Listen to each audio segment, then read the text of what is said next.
வாழ்த்துல இந்த நாளிலே கூறிக்கொண்டு, ஒரு புதிய வருடம் துவங்கும் போது அது ஒரு மனமகிழ்ச்சியின் வருடமாக காணப்படுது என்பது அது உண்மையான காரியமாகத்தான் இருக்கிறது. சென்று போன காலங்களில் எப்படியோ, ஆனால் வரக்கூடிய புதிய ஆண்டு, வந்திருக்கக்கூடிய புதிய ஆண்டு நமக்கு நிறைவான நம்பிக்கையும் நிறைவான சந்தோஷத்தையும் நிறைவான சமாதானத்தையும் அது கொடுக்க வேண்டும் என்று நாம் பிரார்த்தனை செய்ய கடமைப்பட்டவர்களாக இருக்கிறோம். இப்போது நாம் பொதுவாக ஒவ்வொரு வருடமும் சில பிரதிக்கினை எடுத்துக்கொள்வது வழக்கமாக இருக்கிறது. கடவுள் சமூகத்தில் ஒரு ப்ராமிஸ் நம்ம எடுத்துக்குவோம். இது நம்ம செய்வோம், இது நம்ம செய்ய மாட்டோம் அப்படின்னு ஒரு ப்ராமிஸ் நம்ம எடுத்துக்குவோம். அந்த ப்ராமிஸ் நம்ம செயல்படுத்தணுமா இல்லையாங்கிறது எப்போ தெரியும்? அடுத்த வருடம் அதே தேதியில் இது செய்தோமா இல்லையா என்பதை குறித்து நாம் யோசிக்கிறவர்களாக இருக்கிறோம் என்பதாக நம்ம பார்க்கணும்.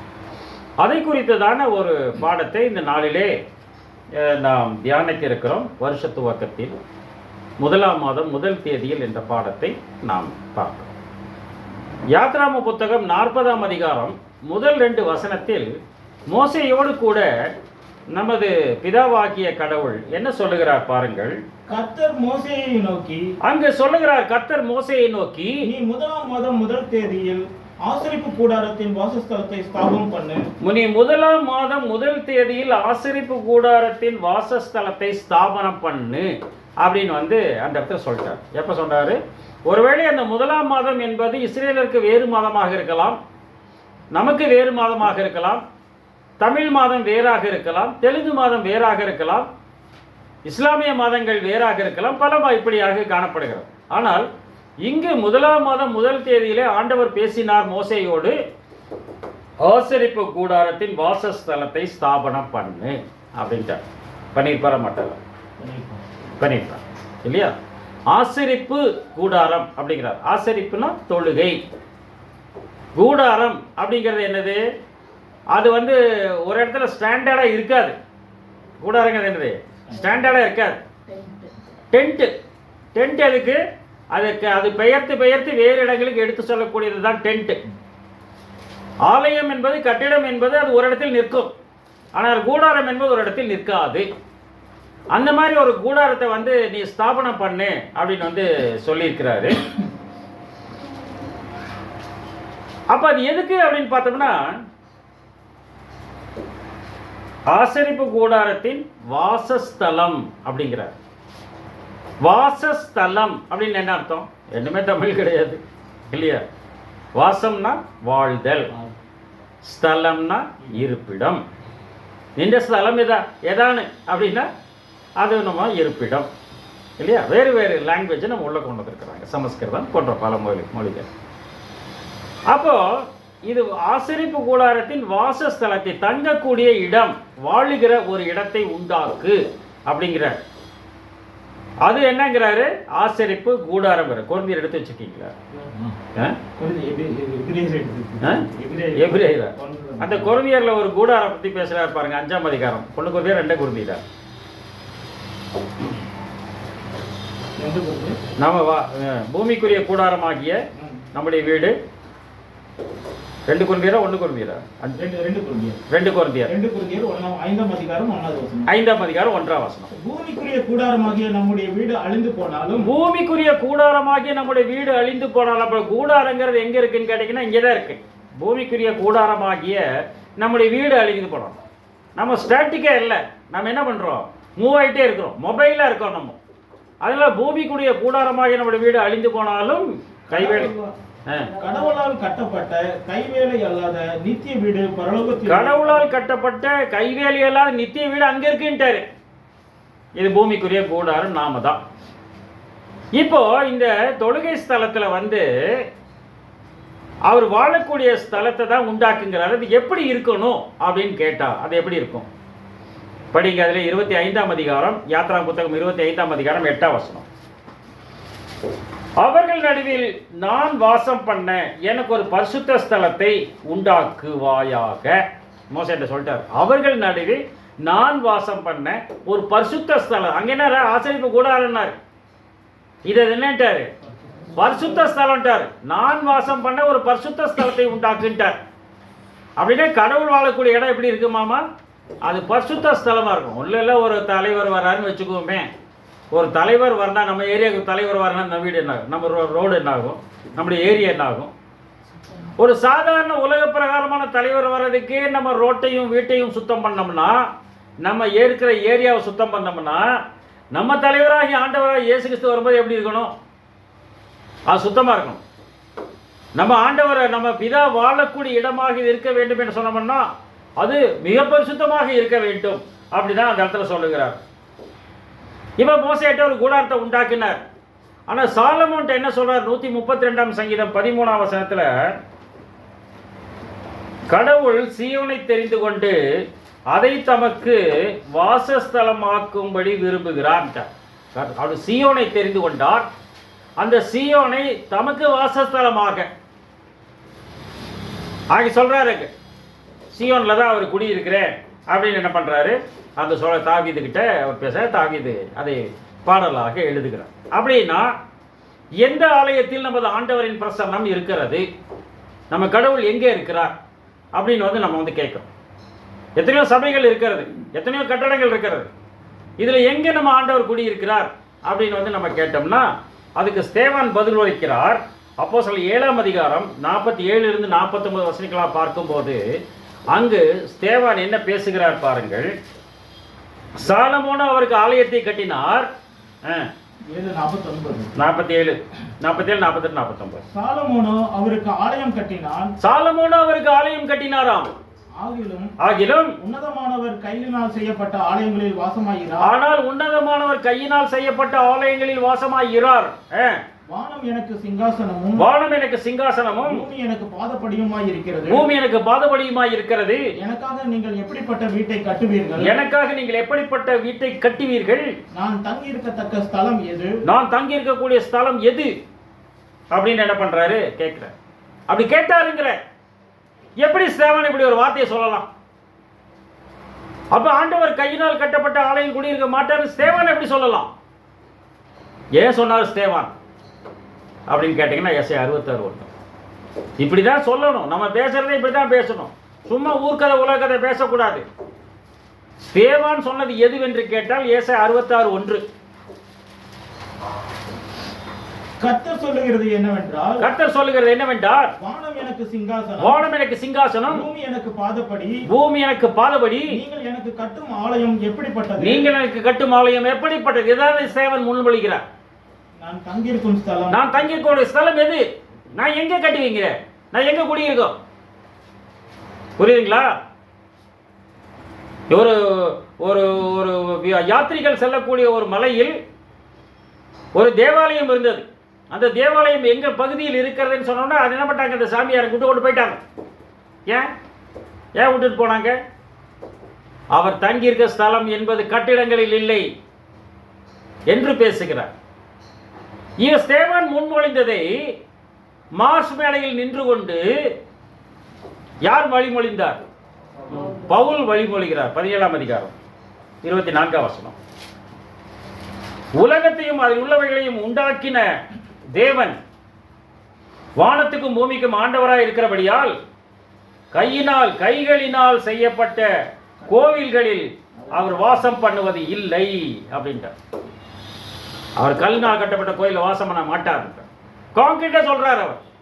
நம்ம பெருமை பாராட்டிக்கலாம், நம்ம சர்ச்சு தான் பெரிய சர்ச்சு, இந்த மாதிரி பெரிய சர்ச்சே கிடையாது உலகத்தில், நம்ம சர்ச்சில் தான் நிறைய கூட்டம் வருது, பயங்கரமான ஆராதனை நடக்குது அப்படின்னு நம்ம சொல்லிக்கலாம். ஆனால் இங்கு ஏசாயா பக்தனும் சொல்லுகிறார், ஸ்தேவான் முன்மொழிகிறார், பவுல் வழிமொழிகிறார், கையினால் கட்டப்பட்ட ஆலயங்களில் அவர் குடியிருப்பது இல்லை. அப்ப அவருக்கு வீடாக தங்கி கர்த்தர் நான் தெரிந்து கொண்ட ஸ்தலம் இது என்னுடைய வீடு என்று சொன்னார். எது என்னுடைய வீடு என்று சொன்னார்? எபிரேயர் 3ஆம் அதிகாரம் 6ஆம் வசனம். எபிரேயர் 3:6. கிறிஸ்துவோடைய வீட்டிற்கு மேற்பட்டவராக குமாரனாக உண்மையுள்ளவராக இருக்கிறார். நம்பிக்கையினால் தைரியத்தை மேன்மை பாட்டிலும் உறுதியாய் பற்றி கொண்டிருப்போமானால் நாமே அவருடைய வீடாய் இருப்போம். நாம தான் அவர் வீடு. புரியுதுங்களா? நாம தான் ஒரு வீடு. நம்ம வீட்டுக்குள்ள செருப்பு போட்டு போவோமா? இருக்க மாட்டோம். வீட்டில் போட்டுக்கிறோம் செருப்பு வேணால் வச்சுருக்கலாமே தவிர வெளியே போட்டு போகிற வீட்டுக்குள்ளே போட மாட்டோம். ஆலயத்துக்குள்ளே செருப்பு போட்டு வருமா? ஆலயத்துக்குள்ளே செருப்பு போட்டு வர மாட்டோம். அப்படின்னா வீடும் ஆலயம் என்பது பரிசுத்தமாக இருக்க வேண்டும் என்பதுதான் பொருள் என்பதாக பார்க்கிறோம். அப்படின்னா அப்படிப்பட்ட ஆலயங்களை அவர் குடியிருப்பில்லை என்று சொன்னாரே. மோசே இடத்துல எனக்கு ஒரு பரிசுத்த ஸ்தலத்தை நான் குடியிருக்கிறதுக்கு ஒரு வீட்டை உண்டாக்குனாரே. அவர் எந்த ஆலயத்தில் குடியிருக்கிறார் என்று பவுல் எழுதுகிறார் 1 கொரிந்தியர் 3ஆம் அதிகாரம் 16-17 வசனங்கள்ல. நீங்கள் கடவுளுடைய ஆலயமாய் இருக்கிறீர்கள் என்றும் கடவுளுடைய ஆவி உங்களில் வாசமாய் இருக்கிறார் என்றும் அறியீர்களா? கடவுளுடைய ஆவியை ஆலயம் பரிசுத்தமாய் இருக்கிறது.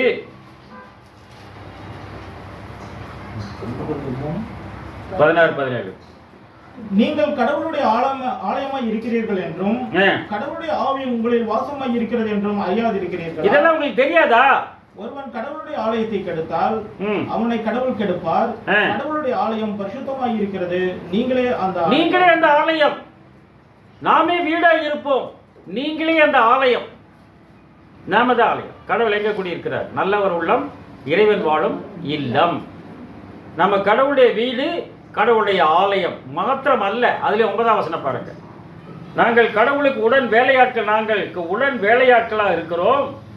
நீங்களோ கடவுளுடைய பண்ணையும் கடவுளுடைய மாளிகையுமாய் இருக்கிறீர்கள். நீங்கள் பண்ணை வீடு, நீங்கள் மாளிகை. நம்மள வீடுனாரு, ஆலயம்னாரு, பண்ணை வீடு என்று சொல்லுகிறார், ஆலயம் என்று சொல்லுகிறார், மாளிகை என்று சொல்லுகிறார். நாம தானே அது? எபேசியர் 2ஆம் அதிகாரம் 21-22 வசனங்கள். அவர் மேல் மாளிகை முழுவதும் இசைவாய் இணைக்கப்பட்டு கடவுளுக்கு பரிசுத்த ஆலயமாக எழும்புகிறது. அவர் மேல் நீங்களும் ஆவியினாலே கடவுளுடைய வாசஸ்தலமாக கூட்டி கட்டப்பட்டு வருகிறீர்கள். இயேசு கிறிஸ்து தான் அதுக்கு மூலக்கல்ல. அவர் அந்த கார்னர் ஸ்டோன் இல்லாமல் நீங்கள் செயல்பட முடியாது. அப்படின்னா கடவுளுடைய ஆலயம் என்று அழைக்கப்படுகிற, அவர் தங்கியிருக்கக்கூடிய ஸ்தலம் என்று அழைக்கப்படுகிறது வேறு எங்கும் இல்லை. எங்கு இருக்கிறது? உங்களிடத்திலும் என்னிடத்திலும் இருக்கிறது. அதான அர்த்தம். அதுதான் அவர் அப்படி நம்மோடு கூட பேசுகிறார் என்பதாக பார்க்க. அதான் இயேசுநாதர் வந்தார், பூமிக்கு வர. பூமிக்கு வரும்போது ஒரு ரிக்ஷாக்காரன் பார்க்குறாரு. அந்த ரிக்ஷாக்காரன் அவரை பார்த்துட்டு, உங்களை எங்கேயோ பார்த்த மாதிரி இருக்க, ட்ராமாவில் இருந்து ஸ்ட்ரைட்டாக வரீங்களான்னு கேட்குறாரு.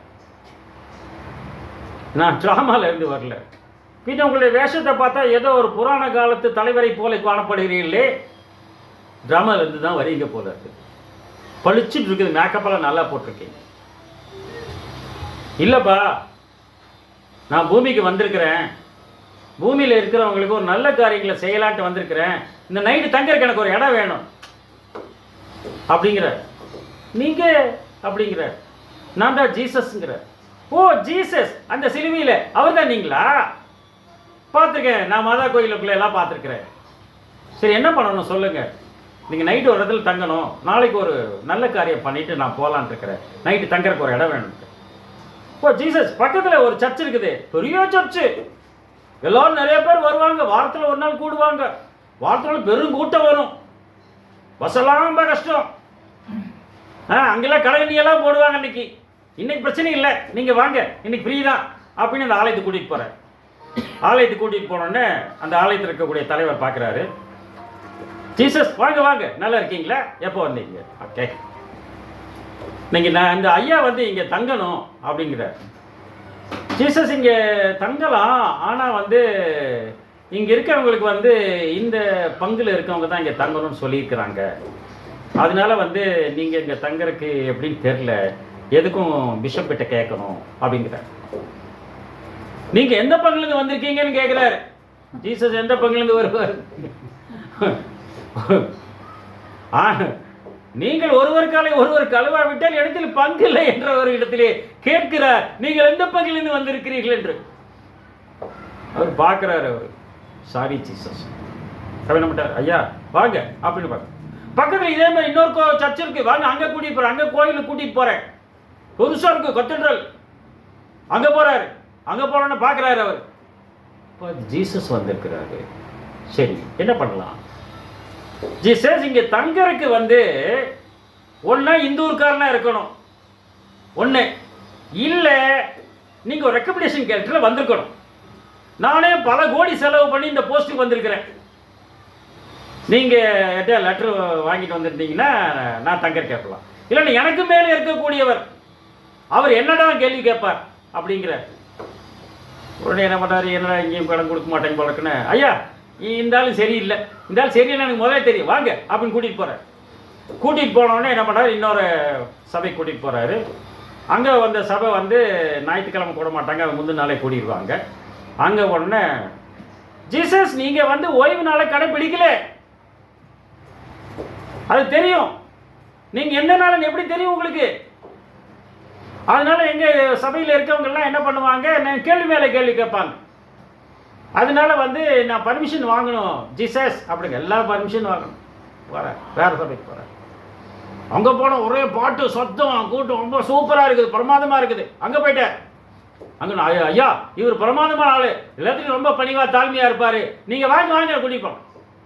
இங்கே நைட்டு பூரா ஆராதனை நடக்குது, வேணா நீங்கள் இந்த நைட்டு ஆராதனை கலந்துக்கோங்க. இல்லை ஒரு ரொம்ப தூங்குறதுக்கு வேணும், டயர்டாக இருக்காருன்னு அப்போ பேசாமல் இருக்கிறாரு. அப்போ சொல்கிறார் அவர், அந்த கூட்டிகிட்டு போனவர், இங்கேயே அவங்க ஒரே சத்தமாக இருக்குதுங்க ஐயா, நீங்கள் எப்படி நீங்கள் தங்குவீங்க அப்படிங்கிறார். சரி வாங்க இன்னொரு பக்கம் போகலாம். அங்கே போகிறேன். அங்கே போகிறேன்னு ஜீசஸ் நீங்கள் முழுஞ்சான எடுத்துருக்கீங்கன்னு எனக்கு தெரியும், நீங்கள் அந்நிய பாஷையில் பேசுவீங்கன்னு எனக்கு தெரியும், ஆனால் ஒத்தத்த வார்த்தை தான் நீ பேசியிருக்கீங்க. நீங்கள் எப்பத்தான் பேசுனீங்க, எப்பத்தான் பேசுனீங்க, தலித்தா கும்மி அப்படின்னீங்க, ஏலி ஏலி லாமா சபத்தானி, ஒத்தத்த வார்த்தை தானே ஜீசஸ் பேசுறீங்க, சரளமா நீங்க பேசுவீங்களா? எங்களுடைய தலைமை நியூசிலாண்டில் இருக்கு, எதுக்கும் அங்கே மெயில் போட்டு நான் கேட்கணும், நாளை ஆயிரும், என்ன பண்ணலாம் ஜீசஸ்? ஜீசஸ் இந்த ஆளும் சரியில்லை, வாங்க போகலாம் அப்படின்னு கூட்டிகிட்டு போகிறேன். இப்படியே ஒரு பக்கம் கூட்டிகிட்டு போகிறேன். அங்கே கூட்டிகிட்டு போன அங்கே சொல்கிறாங்க, என்ன சொல்கிறாங்க, நீங்கள் வந்து ஏற்கனவே முதல் உலக மகா யுத்த காலத்திலேயே வந்து எங்கள் ஆளுங்கள்லாம் கூட்டிகிட்டு போயிட்டீங்களே, எங்கள் தலைவர்லாம் மேலே தான் இருக்கிறாங்களே, நீங்கள் எதுக்கு இங்கே வந்தீங்க?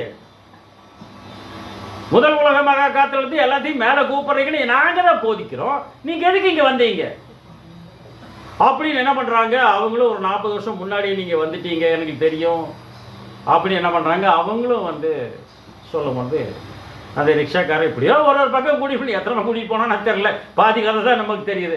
அப்புறம் பார்த்தா விடிஞ்சிட்டு போய் இருக்குது, மணி 3-3:30 ஆகி போச்சு. ஜீசஸ் நீங்கள் வாங்க நம்ம ரிக்ஷாலேயே படுங்க அப்படின்னு என்ன பண்ணிட்டான், ஒரு பழைய கிழிஞ்ச பாயை கீழே விரித்து அந்த ரோட்டோரத்தில் படுத்துக்கிட்டு நீங்கள் இதில் படுத்துக்கோங்க அப்படின்னு ஒரு சின்ன தலைகாணியை கொடுத்து, அழுக்கு தலைகாணி கொடுத்து படுத்துக்கோங்கன்னு சொல்லிட்டு தூங்கிட்டான். நல்லா காலையில் பார்த்தா ஒரே சத்தம், காது மூச்சு நல்லா சத்தம் போடுறாங்க. என்னடா சத்தம் அப்படின்னு வந்து எல்லாம் தடான்னு பிடிச்சி எந்திரிக்கிறான்.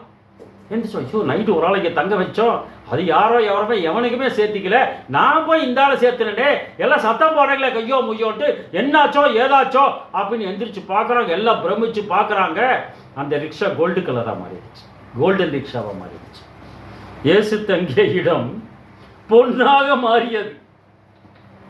இயேசுவை ஏற்றுக்கொள்ளாதவர்கள் உலகத்தில் அப்படித்தான் இருக்கிறார்கள், அப்படியே இருக்கிறார்கள். இதுதான் நீங்க உலகத்தில் நடக்கக்கூடிய நிகழ்வு என்பதாக அந்த இடத்துல பார்க்கணும்.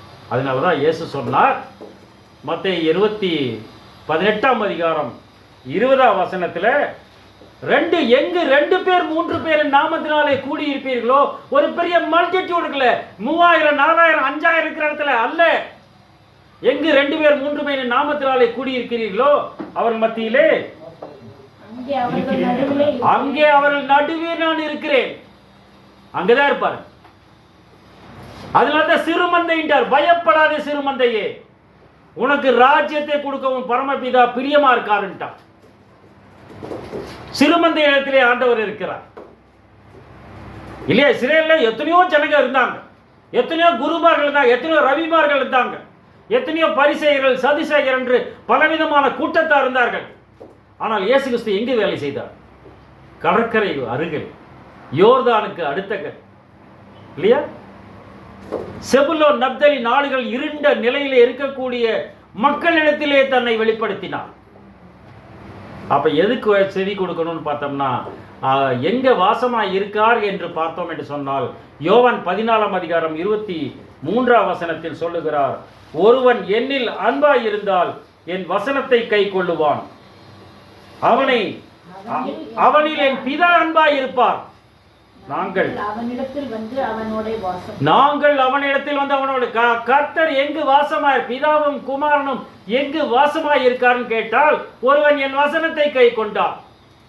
பாரம்பரிய கிறிஸ்தவர்களாக நாம் இருக்கிறோமா, அல்லது வசனத்தை கை கொள்ளுகிற கிறிஸ்தவர்களாக நாம் இருக்கிறோமா என்று சிந்திக்க, அங்கதான் இயேசுவின் பிரசன்னம் என்று காணப்படும் என்பதாக அந்த இடத்துல பார்க்கிறோம். வெளிப்பசேஷம் 21ஆம் அதிகாரம் 1-3. பின்பு நான் புதிய வானத்தையும் புதிய பூமியையும் கண்டேன். முந்தின வானமும் முந்தின பூமியும் ஒளிந்து போயின. சமுத்திரமும் இல்லாமல் போய்விட்டது. யோவானாகிய நான் புதிய எருசலேமாகிய பரிசுத்த நகரத்தை கடவுளிடமிருந்து கடவுளிடத்திலிருந்து இறங்கி வருவதை பார்க்கிறார். அது எப்படி இருக்கும்? அது தன் புருஷனுக்காக அலங்கரிக்கப்பட்ட மணவாட்டியை போல், அது மணவாட்டியை போல இருந்ததாமா, ஆயத்தமாகிறது. இப்போ இயேசு கிறிஸ்துவுக்கு ஏற்ற மணவாட்டி புதிய எருசலேம்ங்கிற, அப்ப புதிய எருசலேம் ஒரு சபை வச்சுட்டாங்க. அங்கேயாவது அவர் இருப்பாரான்னு பார்த்தோம்னா தெரியாது. பிதாவையும் குமாரனையும் அறிகிற அறிவு, பிதாவையும் குமாரனை ஏற்றுக்கொள்ளுகிற மனப்பான்மை இருந்ததினால் வசனத்தை கேட்கணும், அங்க இருப்பார். மிலிட்டரிக்காரங்களால ட்ரெஸ் பண்ணிட்டு போனா இருப்பாரான்னு தெரியாது, நம்மளுக்கு இருக்கலாம், நமக்கு தெரியாது. அதுதான் இங்க பேச. அடுத்த வசனம் 3ஆம் வசனம். மேலும் பரலோகத்திலிருந்து உண்டான ஒரு பெரும் சத்தத்தை கேட்கிறார். இதோ மனுஷரிடத்திலே கடவுளுடைய வாசஸ்தலம் இருக்கிறதாம். அவர்களிடத்திலே அவர் வாசமாயிருப்பார். மனுஷரிடத்திலே அவர், கடவுளுடைய வாசஸ்தலம் இங்கே இருக்கு, மனுஷரிடத்திலே இருக்குது. மனுஷரிடத்திலே அவர் வாசமாயிருப்பார். அவர்களும் அவருடைய ஜனமாயிருப்பார்கள். தேவன் தாமே அவர்கள் எல்லோரும் கூட இருந்து அவருடைய தேவனாயிருப்பார். கடவுள் தாமே அவர் எல்லாரோடும் கூட இருந்து அவருக்கு ஆண்டவராக அடோனாயாக இருக்கிறார். நம்ம கூட தான் இருக்கிறாரு. நம்ம அங்கே போக வேண்டாம். நமது இருதயத்தை சுத்தமாக வைத்துக் கொண்டால் அங்கு அவர் இருப்பார். 1ஆம் மாதம் 1 தேதியில் ஆசரிப்பு கூடாரத்தின் வாசஸ்தலத்தை ஸ்தாபனம் பண்ணுன்னு சொன்னார். மோசே கட்டி முடிக்கிறதுக்கு எத்தனை நாள் ஆச்சு தெரியுமா? படிங்க 16-17 வசனம் 40. 40-16. கர்த்தர் எனக்கு கற்பித்தபடி எல்லாம் மோசே செய்தான். அது எப்படி தெரியுமா படிக்கணும்? கர்த்தர் தமக்கு கற்பித்தபடி எல்லாம் மோசே. அங்க ஒரு ஸ்ட்ரெஸ் கொடுக்கும். கர்த்தர் தனக்கு கற்பித்தபடி எல்லாம் மோசே செய்தான். இந்த வசனம் இந்த இடத்துல பார்த்தீங்கன்னா, இந்த அதிகாரத்தில் திருப்பி 7 தடவை வரும். நீங்க போய் படிச்சு பாருங்க. கர்த்தர் தமக்கு கற்பித்தபடி எல்லாம் மோசே செய்தார். 19 சொல்றாரு, 20 சொல்றாரு, அதுக்கப்புறம் எங்க சொல்றாரு, 22 சொல்றாரு, 24 சொல்றாரு, 26 சொல்றாரு, 28 சொல்றாரு, 32 சொல்றாரு. இந்த இடத்துல கர்த்தர் தமக்கு கற்பித்தபடி எல்லாம் மோசே செய்தார்னு திருப்பி சொல்றார். கர்த்தர் எனக்கு கற்பித்தபடியெல்லாம் நான் செய்கிறேனா? கர்த்தர் உங்களுக்கு கற்பித்தபடியெல்லாம் நீங்கள் செய்கிறீர்களா? இதைத்தான் நம்ம செய்யணும். அதை தான் செய்யணும். முதல் தேதியில் அதான் சொல்லிட்டார் அவர். நான் உனக்கு கற்பித்தபடியெல்லாம் நீ செய், கற்பித்தபடி எல்லாம் நீ செய்யணும். இப்படி அவர் செஞ்சதுனால என்னாச்சா? அடுத்த வருஷம் 17ஆம் வசனம். 2ஆம் வருஷம் 1ஆம் மாதம் 1 தேதியில் வாசஸ்தலம் ஸ்தாபனம். 2ஆம் வருஷம் 1 மாதம் 1 தேதியில் வாசஸ்தலம் ஸ்தாபனம் பண்ணப்பட்டது. அடுத்த வருஷம் ஜனவரி மாதம் 1ஆம் தேதி ஸ்தாபனம் பண்ணிட்டாரு அப்படின்னு நம்பிக்கை வரணும் நமக்கு. புரியுதுங்களா? அதை தான் சொல்றாரு. அப்படின்னா அவர் ஸ்தாபித்த அந்த வாசஸ்தலம் நாம இருக்கலாம், ஆனால் அவர் உண்டாக்கின வாசஸ்தலத்தில் என்ன இருந்தது அப்படின்னு நீங்க கேட்டீங்கன்னா ஒரு 2-3 காரியங்களை அந்த இடத்திலே காணப்படுகிறது என்பதாக பார்க்கும். அதே 40ஆம் அதிகாரம் 6-7 வசனங்கள். பின்பு தகன பலிபீடத்தை ஆசரிப்பு கூடாரமாகிய வாசஸ்தலத்தின் வாசலுக்கு முன்பாக வைத்து, தகன பலிபீடத்தின் ஆசரிப்பு கூடாரத்தின் வாசஸ்தலத்துக்கு முன்பாக வைக்கிறாராம். அடுத்த வசனம். தொட்டியை ஆசரிப்பு கூடாரத்திற்கும் பலிபீடத்திற்கும் நடுவே வைத்து அதிலே தண்ணீர் வார்த்து. தொட்டி என்ன பண்றாரு? ஆசரிப்பு கூடாரத்திற்கும் பலிபீடத்துக்கும் நடுவே வைத்து அதிலே தண்ணீர் ஊத்துகிறார். தொட்டி. அப்ப ரெண்டு காரியங்களை அந்த இடத்துல கொண்டு வருகிறார். அப்ப ஆசரிப்பு கூடாரம் என்ற ஒரு அமைப்பு காணப்படுகிறது. அந்த அமைப்புக்கு வெளியே அங்கு ஒரு தகன பலிபீடம் இருக்கிறது. அந்த தகன பலிபீடத்திற்கு பின்பாக ஒரு தண்ணீர் தொட்டி இருக்கிறது. ஒரு பலிபீடம், ஒரு தண்ணீர் தொட்டி. அதுக்கப்புறம் தான் ஆசரிப்பு கூடாரம். அந்த வாசலுக்கு நேரம் தண்ணி தொட்டி வச்சிருக்கிறாங்க.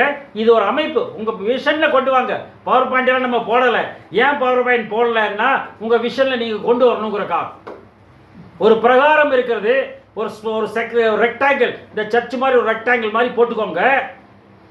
அதுக்கு முன்னாடி பார்த்தீங்கன்னா தண்ணி தொட்டி இருக்குது. அங்க பலிபீடம் இருக்கிறது.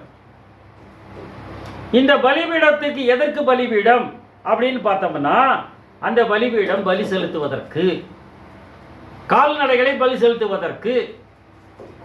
அந்த கால்நடைகளை பலி செலுத்திய பின்பு வீட்டில் கறி வாங்குறோம், கறி குழம்பு வைக்கிறதுக்கு கறியெல்லாம் வெட்டுறோம். கறியெல்லாம் வெட்டி முடிச்சோன்னா என்ன பண்ணுவோம்? கழுவுவீர்கள். கறியவே கழுவீர்கள் என்று சொன்னால் நம்மை கழுவுமா மாட்டோமா? நம்ம கையெல்லாம் கழுவும் இல்லை இல்லையா? அப்படின்னா பலி செலுத்திய பின்பு கழுவுதல், அதான் சாக்ரிஃபைஸ் ஆல்டர்ங்கிறார். இப்போ நம்ம பலி செலுத்துறோமா? ஆம், நாம் பலி செலுத்துறோம். Sacrifice alter. என்ன சாக்ரிஃபைஸ் பண்றோம் அப்படின்னு பார்த்தோம்னா 2 கொரிந்தியர் 8ஆம் அதிகாரம் 3 மற்றும் 5. 2 கொரிந்தியர் 8, 3 மற்றும் 5. மேலும் அவர்கள் தங்கள் திராணிக்கு தக்கதாகவும், மேலும் அவர்கள் தங்கள் திராணிக்கு தக்கதாகவும், தங்கள் திராணிக்கு மிஞ்சியும் கொடுக்க, தங்கள் திராணிக்கு மிஞ்சியும் கொடுக்க, தாங்களே மனதுள்ளவர்களாய் இருக்கிறார்கள் என்பதற்கு, தாங்களே மனதுள்ளார் என்பதற்கு நாங்க சாட்சியா இருக்கோம். திராணிக்கு தக்க திராணிக்கு மிஞ்சியும் கொடுக்குறாங்க. அவங்க எப்படி கொடுத்தாங்க பாருங்க. 5ஆம் வசனம். மேலும் 5. மேலும் நாங்கள் நினைத்தபடி மாத்திரம் கொடாமல் கடவுளுடைய சித்தத்தினாலே தங்களை தாமே கர்த்தருக்கும் பின்பு எங்களுக்கும் ஒப்பு கொடுத்தார்கள். முதல்ல கடவுளுக்கு கொடுத்துருங்க. சரியா? நம்ம பார்த்துருக்கிறோம். நிறைய ஆன்மீகத்தில் அதிகமாக ஈடுபடுகிறவர்கள் என்ன பண்ணுவார்கள்? தங்களை அலங்கரித்துக் கொள்ள மாட்டார்கள். ஒரு பிரத்யேக ஆடையை வைத்துக் கொள்வார்கள். அதை மட்டும் போடுவார்கள். இது நம்ம பார்த்துருக்கிறோம் இல்லையா? எல்லா பிரிவினரிலும் அது காணப்படுகிறது. அவங்க லைஃப் சாக்ரிஃபைஸ் பண்ணிட்டாங்க. பெரிய பணக்காரங்களா இருந்திருக்கலாம். எல்லாத்தையும் வித்து என்ன பண்ணிட்டாங்க? கொடுத்துட்டாங்க இல்லையா? அங்க ஒரு டேம் கட்டினார். அவர் பேர் என்னமோ சொல்லுவாங்கல்ல, பெனிக்விக். டக்குன்னு சொல்றீங்க பாருங்க. அந்த ஊருக்கு போச்சுன்னா எல்லா இடத்துலையும் பெனிக்விக்னு போட்டிருக்காங்க. எனக்கு முதல் தடவை நான் போகும்போது எனக்கு ஒன்றும் புரியல. பெனிக்விக் பஸ் ஸ்டாண்ட், பெனிக்விக் அப்படின்னு எல்லாமே பெனிக்விக் அந்த ஊர். ஆனால் கிராமம் மட்டும் இருக்குது. கிராமம் மட்டும் இருக்கக்கூடிய இந்த இடத்தில் எதுக்கு இந்த பெனிக்விக் ஒரு வெள்ளைக்கார பெயரை வைத்திருக்காருன்னு எனக்கு புரியவில்லை. அதுக்கப்புறம் தான் பெனிக்விக் எடுத்து பார்த்தேன். டேம் கட்டுறதுக்கு அங்கே போய் சொத்தை விற்று இந்த ஜனங்க தண்ணியெல்லாம் சொத்து போயிடுவாங்க. சொத்தை வித்த கையேந்தி கலெக்ஷன் பண்ணினார். எல்லாத்தையும் கொண்டு இங்கே டேம் கட்டினாரு. இன்னைக்கு வரைக்கும் பிறந்த குழந்தைகளுக்கு பெனிக்விக்னு பேர் வைக்கிறாங்க அந்த ஊர்ல. ஏன் வைக்கணும்? யாருடைய தேவைக்கு செஞ்சார் அவரு பெனிக்விக்? இன்னைக்கு புரியுதுங்களா? தங்களை தாங்களே கர்த்தருக்கும் பின்பு எங்களுக்கும் ஒப்பு கொடுத்தார்கள். சாக்ரிஃபைஸ். இவ்வளவு பேர் நீங்க இன்னைக்கு வந்திருக்கீங்க. உங்களுக்கு வேற வேலையே கிடையாதா? உங்களுக்கு எத்தனையோ வேலை இருக்கும். வருடத்தின் முதல் நாளிலே காலை நேரத்திலே பெரியவர்களை சந்திக்க செல்வார்கள். நண்பர்களோடு கூட இருப்பார்கள். வெளியூர் பிரயாணம் போவார்கள். எப்படி குடும்பமாக சந்தோஷமாக இருக்கக்கூடிய நேரத்தில் 1 மணி நேரம் ஒதுக்குவதற்காக வந்து அமர்ந்தால் அது நேர பலி. 1 மணி நேரம் ஒதுக்கா நேர பலி. இதை பெட்டி வச்சிருக்காங்களா? அடுத்து நமது பொருளை இங்கே கொண்டு வந்து கொட்டினால் அது பொருள் பலி. பிரதர் கொட்டுனான்னு சொல்றீங்க, அவ்வளோ சில்லறையாவா நாங்கள் போட போகிறோம்? அது பொருள் பலி. நீங்கள் காணிக்க போடுறீங்களோ இல்லையோ, நீங்கள் பிரயாணமாக கிளம்பி வந்தால் அது பொருள் பலி தான். உங்கள் வாகனத்துக்கு நீங்கள் பெட்ரோல் போடணும். இலவச பஸ்ஸிலேயே நீங்கள் வந்தாலும் அந்த இலவச பஸ் பெட்ரோல் டீசல் இல்லாமல் ஓடுமா? பொருள் பலி. புரியுதுங்களா? நேர பலி, பொருள் பலி. இதோடு கூட புத்தியுள்ள ஆராதனை என்று பேசுகிறார். படிங்க. இதுதான் மூன்றாவது. அது சாக்ரிஃபைஸ், லிவிங் சாக்ரிஃபைஸ்ங்கிறார். தகன பலி பீடத்தும் அல்ல, எரிபலி பீடத்தில் அல்ல, லிவிங் சாக்ரிஃபைஸா கொடுங்கன்னு கேட்கிறார். அன்றியும் சகோதர சகோதரிகளே 12:1. அப்படி இருக்க சகோதர சகோதரிகளே, நீங்கள் உங்கள் சரீரங்களை பரிசுத்தமும், நீங்கள் உங்கள் சரீரங்களை பரிசுத்தமும், கடவுளுக்கு பிரியமுமான ஜீவ பலியாக ஒப்புக் கொடுக்க வேண்டும் என்று கடவுளுடைய இரக்கங்களை முன்னிட்டு உங்களை வேண்டிக் கொள்கிறேன். இதுதான் நீங்க சக்கர புத்தியுள்ள ஆராதனை. உங்களை நீங்க சாக்ரிஃபைஸ் பண்ணணும். இந்த சின்ன சின்ன பசங்க எவ்வளவு தூரம் நல்ல நீட்டாக ட்ரெஸ் பண்ணிட்டு அவங்க பைபிளை வச்சு படிக்கிறத பையன் இங்க முன்னாடி வாசிக்கிறான், இங்க ஜபம் பண்றான்னா என்ன அர்த்தம்? அது அந்த ஒழுக்கம். புரியுதுங்களா? அந்த ஒழுக்கம் இறைவன் அவர் இருதயத்திலே பேசுகிறார். அதான் அந்த ஒழுக்கத்தில் அந்த குழந்தைக்கு வர. இதுதான் ஒரு வளர்ச்சி, அதான் சாக்ரிஃபைஸ். நம்ம நேரத்தை ஒதுக்கி இந்த காரியத்தை செய்கிறவர்களாக இருக்கோம். இந்த சாக்ரிஃபைஸ் பண்ணிட்டு தண்ணி தொட்டியில கழுவணுங்கிறார் அடுத்த வசனத்தில் இல்லையா? 7ஆம் வசனத்தில். அதை தொடர்ந்து 31, 32 படி, 31 படி, 30, 31 படிங்க. 40 யாத்ரா 40, 30, 31.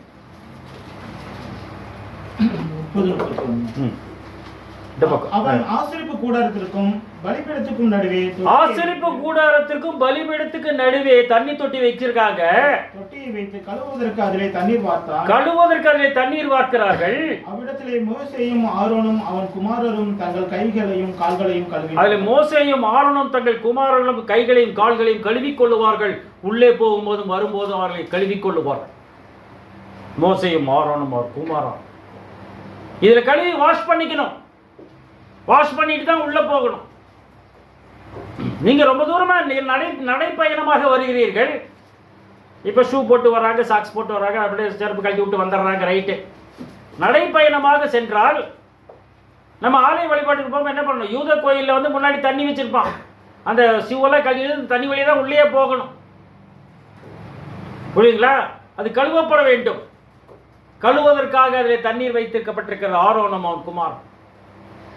ஏன்னா இங்க நம்ம பார்க்கும்போது இந்த அதிகாரத்தின் முற்பகுதியில் அபிஷேக தைலத்தை கொண்டு தகன பலிபீடத்தை அபிஷேகம் பண்ணுகிறார்கள், தொட்டியை அபிஷேகம் பண்ணுகிறார்கள், ஆரோனை அபிஷேகம் பண்ணி பரிசுத்த வஸ்திரத்தை உடுத்துகிறார்கள், அவன் குமாரை அபிஷேகம் பண்ணி அவர்களுக்கு பரிசுத்த வஸ்திரம் உடுத்துகிறார்.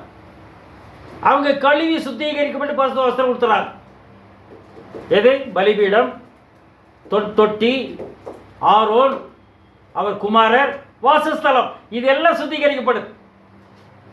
பண்டிகை பெயிண்ட் அடிக்கிறாங்க இல்லையா? அப்படி நடக்கிறது. சுத்தம் செய்யப்படுகிறது.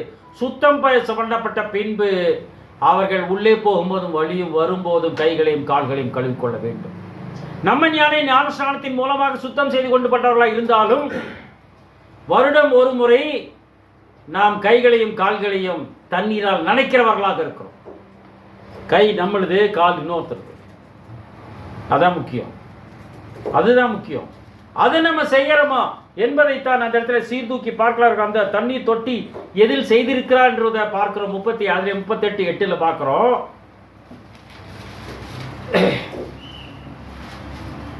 ஆசரிப்பு கூடாரத்தின் வாசலில் 38:8. ஆமா, ஆசரிப்பு கூடாரத்தின் வாசலில் திருவள்ளி வச்சிருக்கீங்களா? திருவள்ளியோ 38:8 பாருங்க. கூடார வாசலில் கூட்டமாய் கட்டின ஸ்திரீகளின் தர்ப்பணங்களாலே, கூட்டமாக கூடி வரக்கூடிய ஸ்திரீகளின் தர்ப்பணங்களினாலே வெண்கல தொட்டியும் அதன் பாதங்களையும் உண்டாக்கினார். தர்ப்பணத்தில் அந்த தொட்டி உண்டாக்கப்பட்டிருக்கிறது. யாத்ரா 38:8.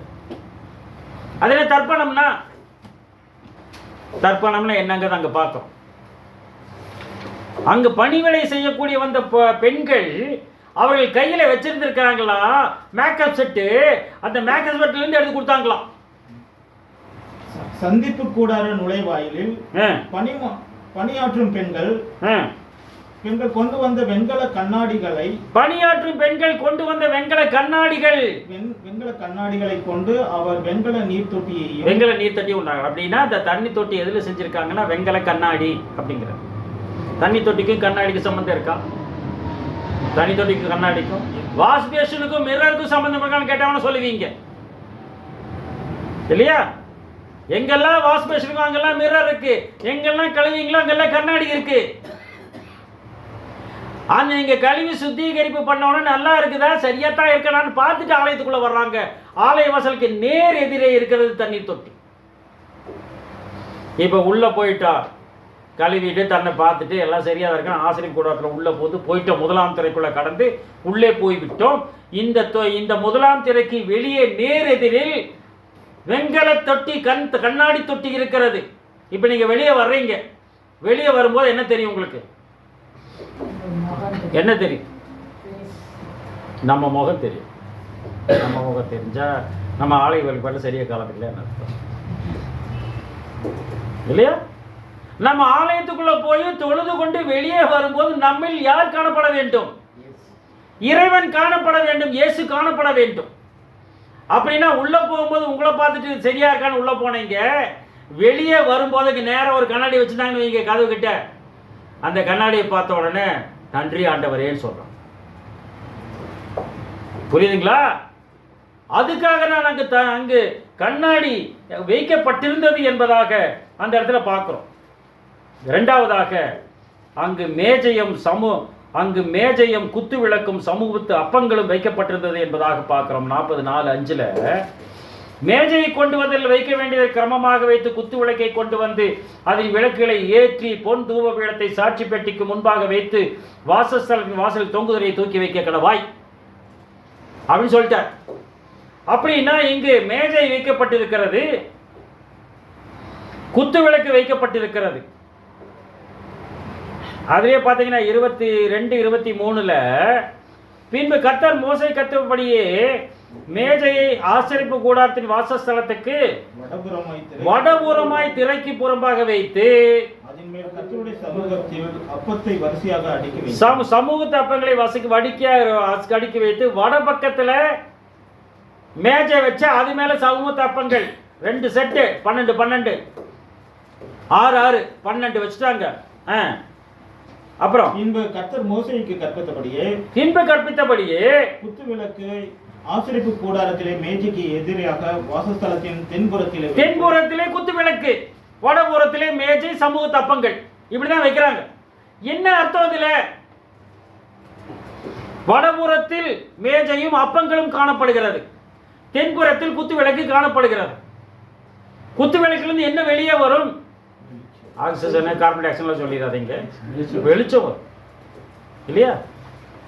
அப்ப வெளிச்சம் அந்த இடத்துல வந்துச்சுன்னா அந்த இடத்துல என்ன இல்லை? என்ன இல்லைன்னு சொல்லிடாதீங்க, இருள். வெளிச்சம் வந்தால் இருள் இல்லை இல்லையா? அப்ப வெளிச்சம் எங்கே இல்லை? என்னங்க இப்பதான் சொன்னீங்க தெக்க, நீங்க திருப்பி எங்கேங்கிறீங்க இல்லையா? இருள் விண்ணகத்தில் உண்டா, மண்ணுலகில் உண்டா? இருட்டு எங்க இருக்கு? காரிருள் பூமியை மூடும் இல்லையா?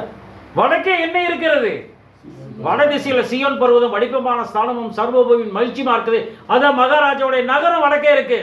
வடக்க காந்த சக்தி இருக்குது. ஒரு உலக மரபு மேப்ல நீங்க பாத்தீங்கன்னா மேல நோக்கி காட்டு வடக்குன்னு. மேல கடவுள் இருக்கிற, மேல பரலோகம் இருந்துச்சுன்னா தெற்கே பூமி இருக்கு. பூமியில வெளிச்சம் இல்லை. பூமியில இந்த 7 குத்து விளக்க வைக்கிறாங்க. இந்த 7 குத்து விளக்கு பூமியில தான் இருக்கு. வெளி 1:20 படிக்கிறாரு, இந்த ரகசியத்தை நீ எழுது, 7 குத்து விளக்கின் ரகசியத்தை எழுது. அந்த 7 குத்து விளக்கும் 7 சபைகளாம்ங்கிற. ஒண்ணுக்கு ஒண்ணு அடிச்சிட்டு இருக்கக்கூடிய 7 சபைகள் அல்ல, ஒன்றாக எரியக்கூடிய 7 சபைகள். இதுக்கு எந்த சபையில பிரச்சனை சொல்லுங்க பார்க்கலாம். 7 பிரான்ச் சர்ச்சஸ் வேணா இருக்கலாம், 14 பிரான்ச் சர்ச்சுக்கலாம், எத்தனை பிரான்ச் சர்ச் வேணாலும் இருக்கலாம். ஆனால் சபைகளுக்குள் சபைகள் பிரச்சனை இல்லாமல் இருக்குதா? அப்படி இருந்தால் அது 7 சபையும் ஒன்றான இருக்கக்கூடிய சபைகள். அதுதான் இயேசு கிறிஸ்து வாழக்கூடிய. ஏன்னா அந்த 7 குத்து விளக்கின் மத்தியில் நிலையங்கி தரித்து மார்பே பொற்கச்சை கட்டிக்கொண்டு உலாவிக் கொண்டிருக்கிறார் நமது ஆண்டவராய் இயேசு கிறிஸ்து. ஆண்டவராய் இயேசு கிறிஸ்து உலாவுகிற சபையா என்றால் சமாதானம் இருக்கும், இல்லை என்றால் சண்டை சச்சரவாக காணப்படும். அதான் சொல்றாரு. அந்த குத்து விளக்கு சபை வடக்கே பரலோகம், அங்கே மேஜை.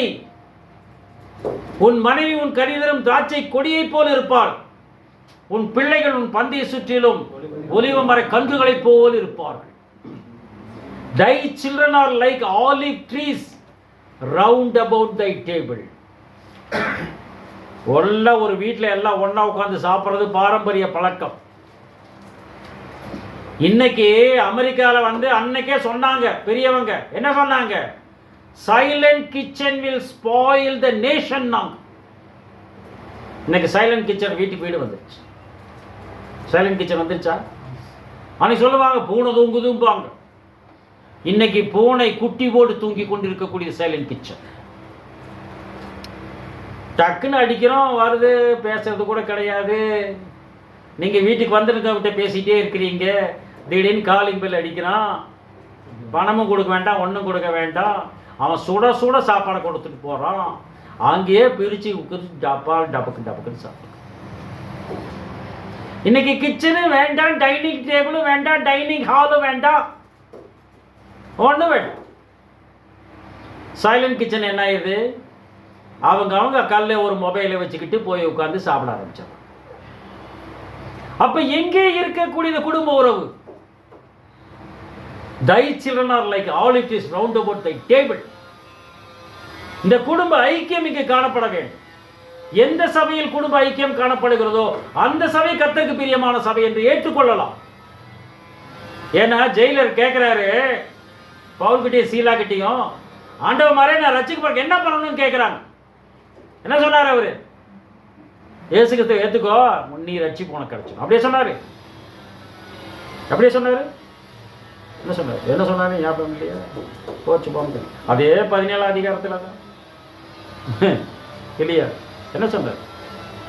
கர்த்தரா இயேசு கிறிஸ்துவை விசுவாசி. இப்ப ஞாபகம் ஏற்ற ஸ்டார்டிங் ட்ரபிள் வேற என்ன? அப்போது நீயும் உன் வீட்டாரும் ரட்சிக்கப்படுவீர்கள். இல்லையா? அதுதான் சொல்றாரு அவரு. நீயும் உன் வீட்டாரும் ரட்சிக்கப்படுவீர்கள், நானும் என் வீட்டாரும் ரட்சிக்கப்பட்டால் அதுதான் thy children are like olive trees. அது பந்தி. அந்த பந்தி அங்கே இருக்கிறது. அந்த பந்தியில் சமூகத்து அப்பங்கள் காணப்படுகிறது. அப்பம் என்றால் சொன்ன என்னது? யாரதுன்னு கேட்கணுமா? யாரதுன்னு கேட்கணுமா? எதுன்னு கேட்கணுமா? ஜீவப்பம் நானே. ஜீவப்பம் நானே, ஜீவ அப்பங்கள் இவர்களே. சொல்வாரா மாட்டாரா தன்னை சுற்றி உள்ளவர்களை பார்த்து? இல்லையா? இந்த கல் அப்பமாகும்படி சொல்லும் லூக்கால, இந்த கல்லுகள் அப்பங்களாகும்படி செய்யும். மத்தே கல் அப்பமானதா? ஆனது. ஜீவனுள்ள கல்லாக இயேசு கிறிஸ்து ஜீவனுள்ள அப்பமாக மாறியது. ஜீவனுள்ள கற்களாக மாற்றப்படக்கூடிய சபை ஜீவ அப்பங்களாக மாறி இருக்க வேண்டும். புரியுதுங்களா? அதுதான் தேவ சமூக அப்பங்கள். 12 அப்பங்கள் காணப்படுகிறது. 7 குத்து விளக்கில் இருந்து 12 அப்பங்களாக தென் திசையிலிருந்து வட திசைக்கு செல்ல வேண்டும். செய்ய முடியுமா? நம்மளால செய்யணும். அதுதான் என்ன பண்றாரு நான் சொல்றேன். அதை தொடர்ந்து அங்க என்ன இருக்குன்னு கேட்டீங்கன்னா ஒரு தூப பீடம் காணப்படுகிறது. எது தூபம்? 141:2 ஜெபம். என் விண்ணப்பம் உன்னுடைய கையெடுப்பாகவும் என் கையெடுப்பு அந்தி பலியாகவும் இருக்க கடவுள். என் விண்ணப்பம் தூபமாக, என் கையெழுப்பு அந்தி பலியாக இருக்க கடவுள். அப்படின்னா குத்து விளக்குனா சபை, மேஜைனா ஐக்கியம், தூபபீடம்னா ஜெபம். புரியுதுங்களா உங்களுக்கு? குடும்பம், குடும்பத்தின் ஐக்கியம், அங்கே நிலைத்திருக்க வேண்டியது ஜெபம். இதுதான் அந்த ஆசரிப்பு கூடாரத்தின் முற்பகுதியிலே காணப்படுகிறது. திரைக்கு பிறம்ப அவனை பலி கொடுத்தாச்சு, சுத்தம் பண்ணியாச்சு, உள்ள போயாச்சு, அங்க குத்து விளக்காக எரிந்து பிரகாசிக்கிற தீபமாக மாறிவிட்டாச்சு. மாறிட்டு இந்த பக்கம் வெளிச்சத்தில் இருந்து இங்க பார்க்கிறோம், இங்க டேபிள் இருக்குது, அங்க ஒரு ஐக்கியத்தை ஏற்படுத்துறோம். அந்த ஐக்கியத்தில் தேவ சமூகத்தை அப்பங்களாக சாப்பிட்டு அப்பங்களாக மாறி விடுகிறோம். அந்த மான் கறி சாப்பிட்டவன் மேல மான் வாசனை அடிக்குவான் சொல்லுவாங்க. இப்பெல்லாம் சாப்பிட முடியாது, சொல்லுவாங்க அந்த காலத்துல. மான் கறி சாப்பிட்டவன் மேல என்ன வாசனை அடிக்கும்? மான் வாசனை அடிக்கும். இயேசு கிறிஸ்துவை ஆகாரமாக எடுத்துக்கொண்டால் நம்ம மேல என்ன வாசனை அடிக்கணும்? கிறிஸ்துவின் வாசனை, நற்கந்தம் அடிக்கிறது. புரியுதுங்களா? இதுக்கப்புறம் என்ன பண்றாருன்னு பார்த்தோம்னா, அங்க 2ஆம் தரைக்குள்ள என்ன இருக்குது என்று சொல்லுகிறார். எபிரேயர் 9ஆம் அதிகாரம்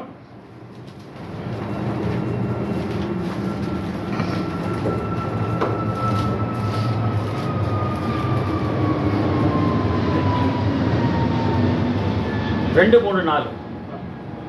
அதுக்கு முன்னாடி ஒரு வசனம் படிச்சிருங்க. உபாகம் 11, 12 படிச்சிருங்க. உபாகம் 11, 12 படிச்சுட்டு இதை படிக்கலாம்.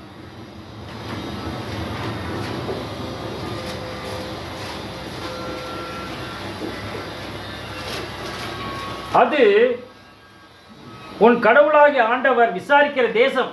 அந்த தேசம் எப்படிப்பட்டமா? கடவுளாகிய ஆண்டவர் விசாரிக்கிற தேசம். வருஷத்தின் துவக்கம் முதல் வருஷத்தின் முடிவு மட்டும் எப்பொழுதும் உன் தேவனாகிய கர்த்தரின் கண்கள், எப்பொழுதும் உன் தேவனாகிய கடவுளின் கண்கள் அதன் மேல் வைக்கப்பட்டிருக்கிறது. இந்த தேசம் எப்சிபா பியூலா என்று அழைக்கப்படுகிற தேசமாக நாம் இருந்தால், வருஷத்தின் துவக்கம் முதல் முடிவு வரைக்கும் கடவுளுடைய கண்கள் நம்ம மேல வைக்கும். இந்த வருஷ துவக்கத்தில் இருந்து முடிவு வரைக்கும் அவர் கண்கள் நம்ம மேல இருக்கணும்னா, நம்ம குத்து விளக்காக எரிந்து பிரகாசிக்கிற சபையாக இருக்க வேண்டும்.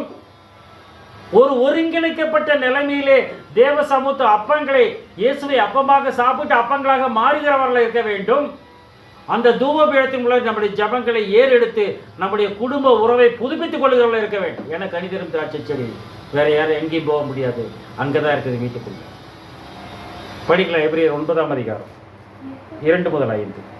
எப்படி எனில் ஒரு கூடாரம் உண்டாக்கப்பட்டிருந்தது. ஒரு கூடாரம் உண்டாக்கப்பட்டிருந்தது. அதன் முந்தின பாகத்தில் குத்து விளக்கும், அதன் முந்தின பாகத்தில் குத்து விளக்கும், அதுதான் சபையின் ஐக்கியம். மேஜையும், அதுக்கு மேல இந்த பக்கம் வடபுறத்திலே மேஜை, அதுதான் ஒரு நல்லுறவு. தேவ சமூகத்தை, அதுக்கு மேல தேவ சமூகத்து அப்பங்கள் புசிக்க அப்பத்தினால் மாத்திரமல்ல, கடவுள் இந்த வாயிலிருந்து புறப்படுகிற ஒவ்வொரு வார்த்தையினாலும் பிழை பண்ண 8:3 படிச்சோம். அந்த தேவசத அப்பங்களாக மாறிவிட வேண்டும்.